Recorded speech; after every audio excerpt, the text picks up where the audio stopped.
मैं doctor Madhu Singh, SPC government college Ajmer.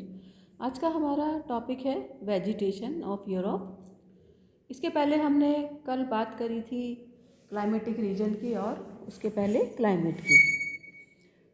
Natural vegetation या प्राकृतिक वनस्पति जो है उसके लिए कहा जाता है कि वो जलवायु का प्रतिबिंब होती है, यानी कि जिस प्रकार की जलवायु होती है उस प्रकार की ही वहाँ पर प्राकृतिक वनस्पति देखने को मिलती है।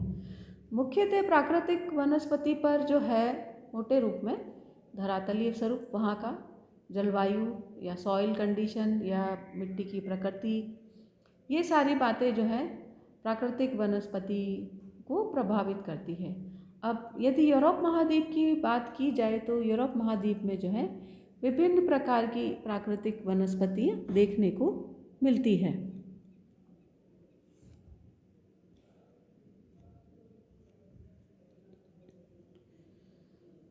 तो यूरोप महाद्वीप को हम निम्न प्रकार से प्राकृतिक वनस्पति प्रदेशों में बांट सकते हैं। सबसे पहला डिवीज़न जो हम करने जा रहे हैं वो है उत्तर से शुरुआत करते हैं इसकी।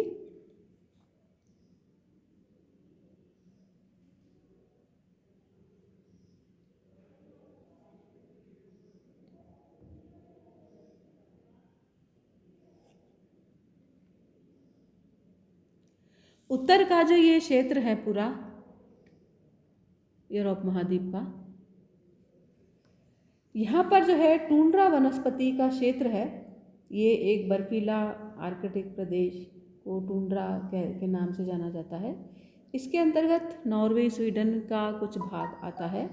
फिनलैंड तथा उत्तरी रूस के ध्रुवीय भाग इस क्षेत्र में सम्मिलित हैं।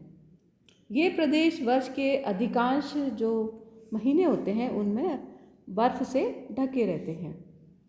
केवल ग्रीष्म ऋतु में ही जब बर्फ़ पिघलती है तो यहाँ के धरातल पर जो है वनस्पति के रूप में हम कहते हैं कि काई है, लाइकेन है, जो है सूक्ष्म बहुत ही छोटी वनस्पति उगती है। छोटे छोटे जो हैं यहाँ पर बर्च के पौधे भी, जिनमें कि रंग बिरंगे फूल लगते हैं, वो भी बहुत कम समय के लिए यहाँ पर जो है देखने को मिलते हैं।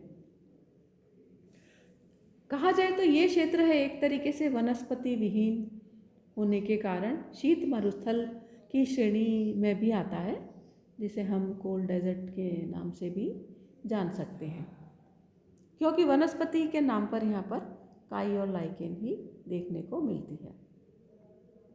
फिर इसके जस्ट नीचे हम आते हैं तो हमारे कोणधारी जो है वन प्रदेश हैं, कोणधारी प्रदेश के नाम से, कोणधारी वृक्षों या वन के नाम से जिन्हें हम जानते हैं। कोणधारी का मतलब होता है कि जिन वृक्षों की पत्तियां नुकीली होती हैं उन्हें कोणधारी वृक्ष कहा जाता है। नुकीली होने का एक कारण ये भी है कि ये जो ठंडे क्षेत्र हैं यहाँ पर अधिकतर बर्फ़ पड़ा करती है और पत्तियां नुकीली होने के कारण उन पर बर्फ़ ठहरती नहीं है और वो नीचे गिर जाती ताकि उनको उससे नुकसान नहीं पहुंचता है। इस प्रकार के कोणधारी वन प्रदेश, जिन्हें हम टैगा के नाम से भी जानते हैं, इसका विस्तार नॉर्वे, स्वीडन, फिनलैंड, ये जो सारा क्षेत्र है ये इसके अंतर्गत आता है।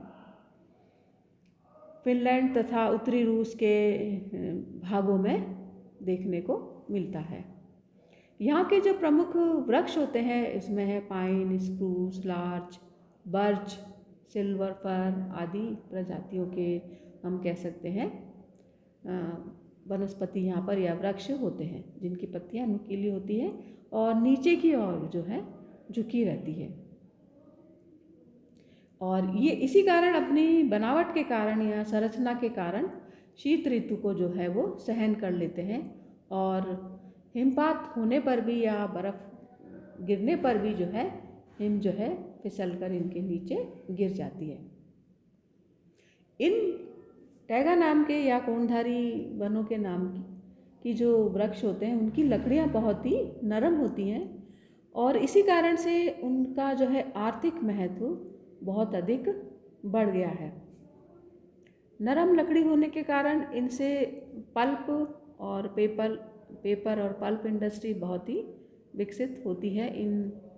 ये जो वनस्पति होती है उसकी लकड़ी से लुगदी और कागज उद्योग, उसके अलावा माचिस है, रेयन है, फर्नीचर है या पैकेजिंग का जो सामान होता है वो यहाँ पर इन वनों से प्राप्त लकड़ियों से बनाया जाता है। और इसी कारण इस क्षेत्र में लुगदी और कागज उद्योग का बहुत अधिक विकास हुआ है। फिर इसके नीचे हम देखते हैं आए तो इस क्षेत्र में, इसके दक्षिण में, तो हमें मिश्रित वन जो है देखने को मिलते हैं, जो कि कोणधारी और चौड़ी पत्ती वाले वृक्षों से मिले जुले हैं, को मिलकर के बना है। और इस प्रदेश का विस्तार फ्रांस से लेकर, यहाँ से लेकर के यूराल तक जो है चला गया है। पूर्वी भाग में कोणधारी वृक्षों वनों की प्रमुखता पाई जाती है। यहाँ पर इन वनों में भी सिल्वर फल है, बर्च है, लार्च, स्प्रूस, पाइन और कोणधारी वृक्षों के साथ ही यहाँ पर जो है अन्य वृक्ष, जिसमें एल्म, ओक, पोल्डर, ऐश आदि चौड़ी पत्ती वाले वृक्ष भी यहाँ पर मिलते हैं। यानी कि यह कहा जा सकता है कि कोणधारी वृक्ष और चौड़ी पत्ती वाले वृक्ष, कोणधारी वृक्ष इन भागों में और चौड़ी पत्ती वाले इसके दक्षिण में, तो ये एक क्या है, मिश्रित टाइप की या मिक्स्ड टाइप के यहाँ पर वन देखने को मिलते हैं, जिनमें कि कोणधारी और चौड़ी पत्ती वाले दोनों ही वृक्ष मिलते हैं। लेकिन अब इन वृक्षों को जो है अधिकतर साफ करके कृषि के लिए यहाँ पर जो है जमीन जो है प्राप्त की गई है और कृषि अधिकतर इस वन क्षेत्र में की जाती है। फिर इससे और हम नीचे चलें दक्षिण की ओर, तो स्टेपी घास के मैदान या स्टेपी घास प्रदेश इन्हें कहा जा सकता है।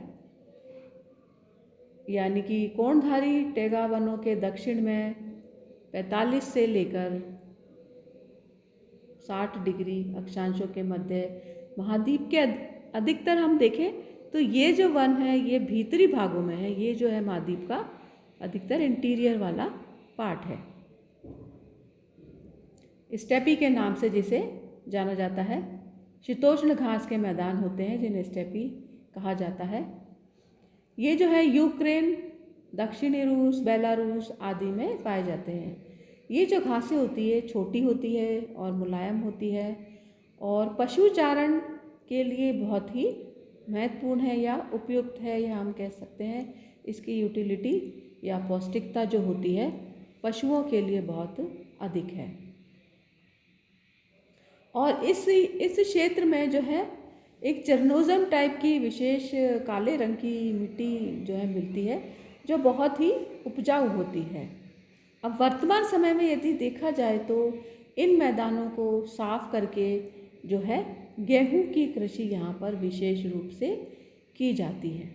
और उसके साथ साथ जो है चारागाह, और क्योंकि चारागाह के लिए यहाँ पर घासें तो है ही, और उसके आधार पर दुग्ध पशुपालन भी यहाँ पर किया जाता है। तो यानी कि इस वनस्पति प्रदेश में गेहूं की कृषि, पशुपालन और दुग्ध पशुपालन जो है चारागाह होने से यहाँ पर अधिकतर किया जाता है।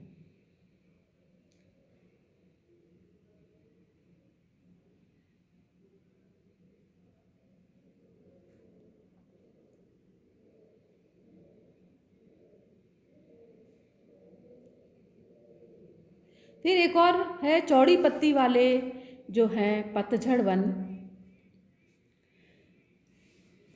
वो भी पश्चिमी यूरोप में विशेष रूप से देखने को मिलते हैं।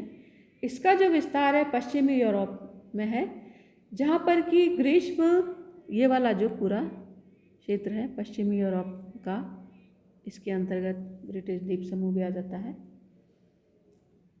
जहाँ पर कि ग्रीष्म ऋतु में जो है वर्षा अधिक होती है, या हम कह सकते हैं कि ये जो क्षेत्र है यहाँ पर ग्रीष्म और शीत दोनों ही ऋतुओं में या लगभग पूरे वर्ष भर यहाँ ये क्षेत्र जो है वर्षा प्राप्त करता है।